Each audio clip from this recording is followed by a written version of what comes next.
Hey guys, Joe Tunney. About 2 years ago I made a video about this very truck right here, the 2007 Mercedes GL450. It's been our family truck for years and years. Well, right around that time 2 years ago, we were thinking about selling this truck. It had over 100,000 miles. It had done what it needed to do for years and years, and we were ready for something else. But something life-changing happened right around that time. Our house burned down. And so if you've ever had some big thing that goes on in your life, sometimes you reflect and you want to do things that you've never done before. And for our family, we decided to travel quite a lot. We went everywhere from the shores of New York City all the way to Tokyo, Japan, and seeing pretty much everything in between, and did make a lot of videos over the past couple of years. But no matter who you are, no matter where you live, there's one thing about coming home. It's very reassuring just coming back to the airport, seeing the city where you call home, like it is for us, our adopted city here of Waikoloa on the big island of Hawaii. And that same level of reassurance feels pretty good for the family SUV as well. And so we decided to hang on to our 2007 Mercedes. But let me tell you something, these past couple of years, it has been a very, very expensive vehicle to own.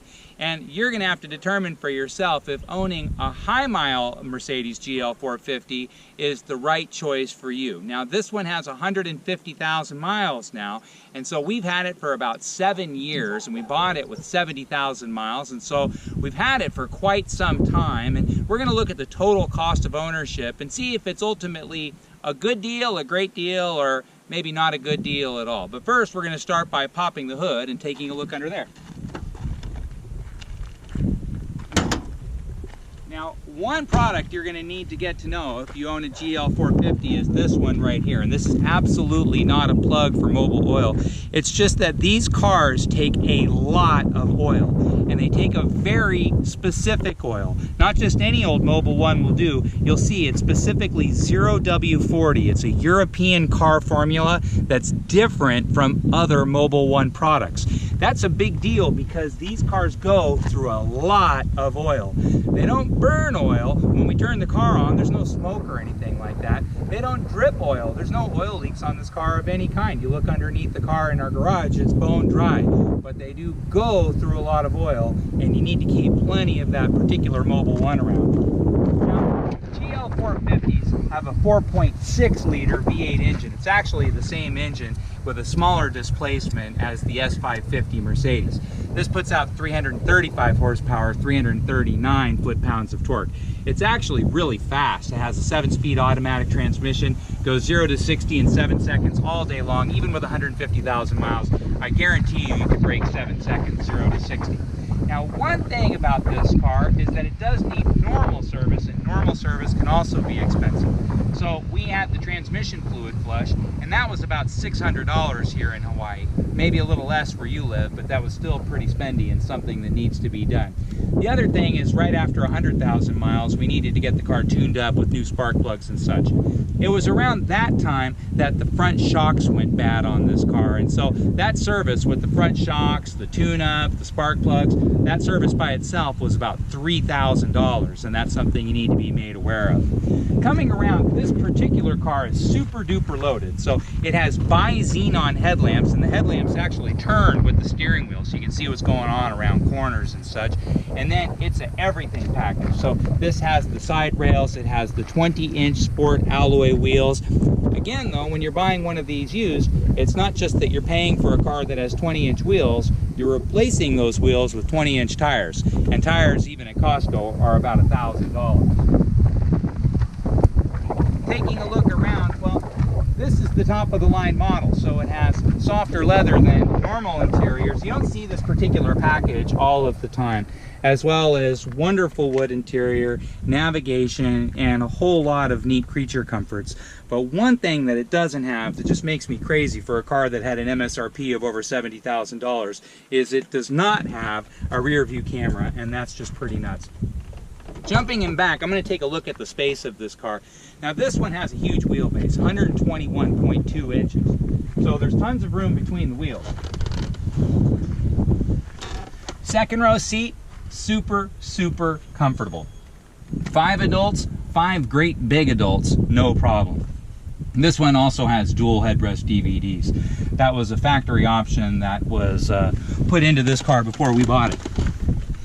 taking a look around, one thing you notice about the paint on Mercedes Benz's is that it's some of the best paint in the world, and this car is no exception. This car is over 10 years old, and the black paint is still in magnificent condition. Now, even though there's 5 of us in our family, this does have a 3rd row seat. The 3rd row seat's not particularly generous, but it's fine for kids. It's even fine for adults on a short drive. But this truck only has 11 cubic feet of storage space behind those 3rd row seats.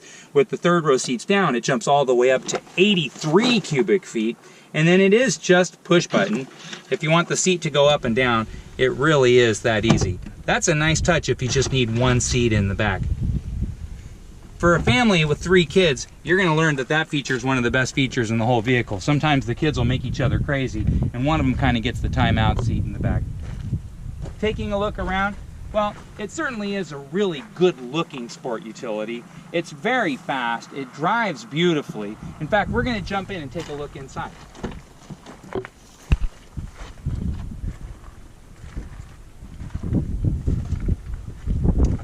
So as I mentioned, the front shocks went out in this truck, and that was pretty expensive to replace. Well, maybe 5,000 or 6,000 miles ago, they went out again. And not only did they go out in the front, but they went out in the back.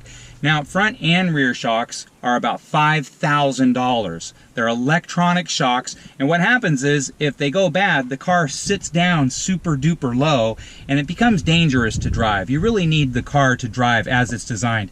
It becomes very hard driving, very skittish. It's just not something you want to live with. So if you see one of these things low and think, oh, I'll just slap some new shocks on it, forget that. It's super, super expensive to do that.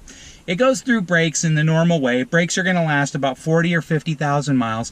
The brake rotors are really, really big on this. They're 14.7 inches in the front, 13 inches in the back. Well, that's actually huge by brake standards. And so the brakes themselves are very powerful, but the brake pads are a little bit more expensive than the norm. Not super duper bad. Now here's the thing about this car. So we've owned this car for about 7 years, say, and we've driven it for 80,000 miles. This car, when we bought it, was about $18,000. I'd say that all in, with all the services and the maintenance and the tires and everything else, including one thing that never did get fixed. In fact, I've got the key in my pocket. There's one feature about this car that's going to make you absolutely crazy, and that is this key. Nobody can figure out why the car sometimes starts very slowly. It feels like your battery's dead. So we replaced the battery. Well, apparently there's some second battery that actually helps start the car. And there's whatever there's going on here. I don't know if there's an actual battery in here, if the key itself is bad, but a million times we've had everybody we know look at this car and see what it is that causes the car to start slowly. Nobody can figure it out. That's just something we've learned to live with over the years in the GL450. But if I take all the expenses, everything that we've had to deal with in this car, I feel that we're in this car about $30,000. Okay, well, the car was $70,000 new. If we've spent $30,000, that's not so bad. We've had it for 7 years. This car, I'd say if I sold it right now, I'd probably sell it for $13,000. Well, let's say we sold it for $10,000 just to keep round numbers. Well, 84 months in 7 years, this car all in was $20,000.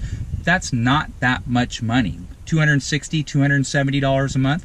If you could walk into a Mercedes store right now and take home a $70,000 car and it was $279 a month with no money down, and it included every service, every maintenance, every wear and tear item for 7 years, there'd be a line around the block of people who wanted that car. It's incredibly comfortable. It drives beautifully. It looks great to this day because the new GL still looks pretty much like this.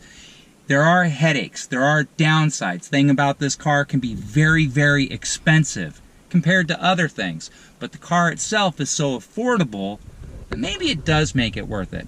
If I had the choice to do this all over again, well, I've already made the choice. We just replaced the shocks all the way around for a reason, because I plan on keeping this car for a long time, and I'll let you know maybe a couple more years down the road how smart or not smart of a choice that was.